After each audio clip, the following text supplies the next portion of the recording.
Ici,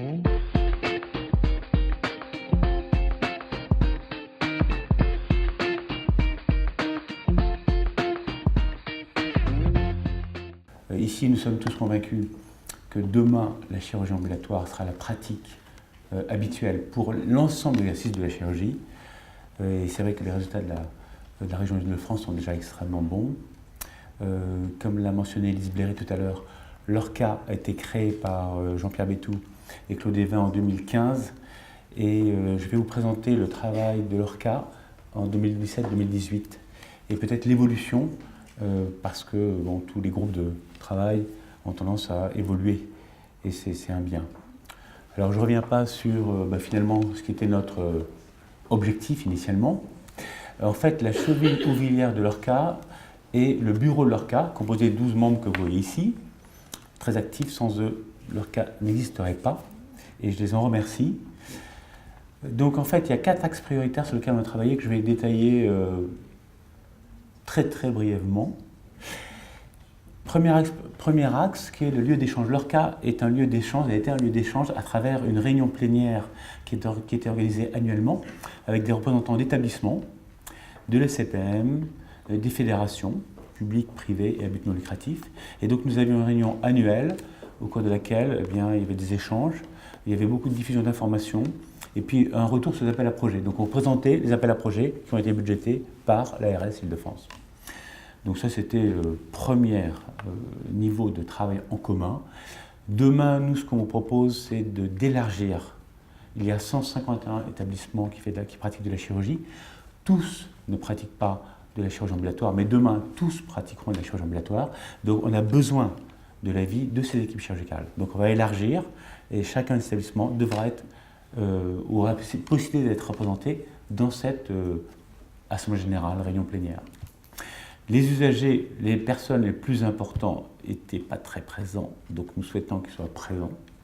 Et bien sûr, les institutions seront toujours là. Déjà, vous pouvez noter notre prochaine réunion qui aura lieu le 17 septembre à 14h30, mais vous aurez une petite mention de cela. Donc l'objet, c'est toujours d'échanger sur la pratique, bien sûr. C'est aussi qu'il y ait un retour sur finalement notre activité, peut-être comparatif, les indicateurs de qualité qui ont été proposés par l'HAS. Donc voilà, comment ça fonctionne. Que nous proposions des innovations et bien sûr les formations et puis les messages toujours pour les usagers parce que les usagers ont un rôle essentiel.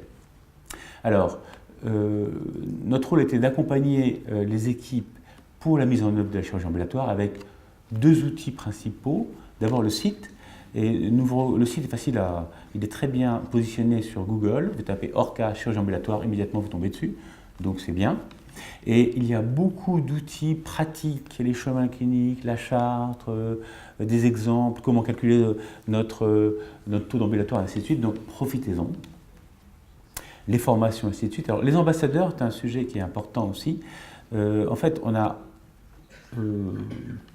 utilisé ce concept d'ambassadeur qui a été développé par en fait, l'ANAP pour développer l'hôpital numérique. Et l'idée était extrêmement intéressante et intelligente, c'est qu'on soit accompagné non pas par des consultants, General Electric ou autres, ce qui est très important, mais par des pairs. Et donc ces pairs, ce sont soit des chirurgiens, des anesthésistes, des infirmiers, des cadres, des responsables, des directeurs, qui ont l'expérience de la pratique de la chirurgie ambulatoire et qui vont aider les équipes qui en ont besoin. Et donc c'est extrêmement simple. Vous sollicitez, si vous avez une difficulté sur le problème organisationnel, sur le plan des techniques, anesthésiques, chirurgicales, infirmières, d'ambulatoire ou autre, vous pouvez contacter l'ORCA avec les 2 référents de ce projet qui sont Marc Bossier, professeur Marc Bossier et Dr Julien Blanche, qui vont analyser la demande. Ils vont identifier des ambassadeurs adaptés à votre demande et après les ambassadeurs iront sur site pour vous accompagner, pour essayer d'avancer. Et je pense que c'est vraiment une solution qui est très intéressante. Il y a déjà des établissements privés et publics qui en ont bénéficié et utiliser ceci au maximum. Accompagner pour le développement, c'est facile pour le développement. Alors il y a 3 axes, les vidéos de l'ORCA qui sont en train d'être mises en place, la veille bibliographique, les appels à projets. Alors l'ARS nous a écoutés, a répondu favorablement pour que nous produisions en 2018 8 vidéos dont l'objectif est de vous donner des astuces, des trucs sur le plan organisationnel, sur le plan chirurgical, sur le plan anesthésique, pour que vous puissiez développer votre ambulatoire. Donc voilà, alors il y a une liste qui avait été faite initialement. Si vous êtes volontaire, vous me contactez, vous nous contactez, et on viendra sur place pour filmer. C'est des clips de 10 minutes. Là, il y en avait un sur la proctologie. Alors le but, c'est que ce soit des documents qui soient structurés. Donc c'est une dimension pédagogique, ce n'est pas uniquement mon expérience de la chirurgie proctologique. Donc par exemple sur la chirurgie proctologique, ce qui permet de faire 95% de la chirurgie proctologique en ambulatoire, 95% et non pas 30 à 40% comme c'est fait sur l'Île-de-France, c'est le geste anesthésique local, c'est la recommandation post-opératoire. Donc par exemple ça, c'est bien expliqué précisément. Donc si ça vous intéresse, dans chacune de vos disciplines, privées et publiques, vous nous contactez et on a besoin de vous pour mettre ça à disposition de tout le monde. La veille bibliographique, donc tous les mois, on analyse la bibliographie et on fait un petit résumé qui est sur notre site. Alors au début, le travail était simple parce qu'il n'y avait pas beaucoup de biblios. Maintenant, il y en a beaucoup, malheureusement pour nous. Par exemple, au mois de mai, on vous a mis 12 résumés d'articles qui n'apparaissent pas là, mais qui sont en ligne. Donc voilà, donc il y a de plus en plus de publications sur ce sujet, tous azimuts, anesthésique, chirurgicale, organisationnelle, pédiatrique, cancérologie. Donc voilà, ça vous permet d'avoir une vision rapide de ce qui se passe et éventuellement d'aller plus loin. Les appels à projets, Elise Bléry en a parlé. Ce qu'il faut quand même rappeler, ce qu'elle n'a pas dit humblement, c'est qu'il y a quand même 51 projets qui ont été accompagnés par l'ARS. Donc pour nous permettre de progresser, parce qu'en fait, l'idée c'est d'aider un établissement pour une diffusion plus large. Donc c'est intéressant, il faut en profiter. Enfin, informer les acteurs.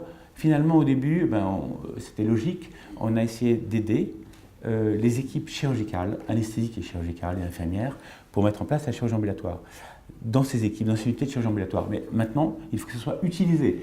Donc pour que ce soit utilisé, les deux piliers de la chirurgie ambulatoire, finalement, c'est les usagers. Il faut que les usagers comprennent que c'est utile, bénéfique pour eux. Et puis, ce qui est en proximité de l'usager, c'est-à-dire le médecin généraliste, le médecin traitant. Et donc maintenant, c'est nos deux cibles, avec des messages pour les usagers qu'on va essayer de développer au cours de cette année. Et nous allons mettre en place, avant la fin 2018, un MOOC sur la chirurgie ambulatoire. Pareil, il y avait une petite vidéo pour vous expliquer, mais bon, c'est pas très grave, avec description de tout ce qui se passe, c'est-à-dire quelles sont les indications aujourd'hui de la chirurgie ambulatoire, donc les recommandations des sociétés savantes. Donc chaque société savante, 17 sociétés savantes ont été ou vont être interrogées pour dire quelle intervention peut être pratiquée aujourd'hui. Ensuite, on va décrire le parcours précisément de manière pédagogique pour que le médecin traitant puisse expliquer à la patiente simplement ce qui se passe. Et enfin, très important, on peut pas dire c'est fondamental, le retour à domicile avec les signes d'alerte, acte chirurgical par acte chirurgical. Donc pour terminer, il y a un travail qui a été fait dans ce groupe qui était utile, qui était efficace, parce qu'il était petit finalement, mais maintenant on arrive à un degré où il faut l'élargir, qu'il y ait beaucoup plus de travail en commun. Nous sommes convaincus tous ici de la qualité de la prise en charge ambulatoire, et nous sommes convaincus que c'est 70% en 2022 et non pas en 2024. On ne sera pas loin de les atteindre, moi je suis certain. Et ce qui est intéressant, vous le savez très bien, en développant la chirurgie ambulatoire, on s'aperçoit qu'on améliore tous les parcours en chirurgie.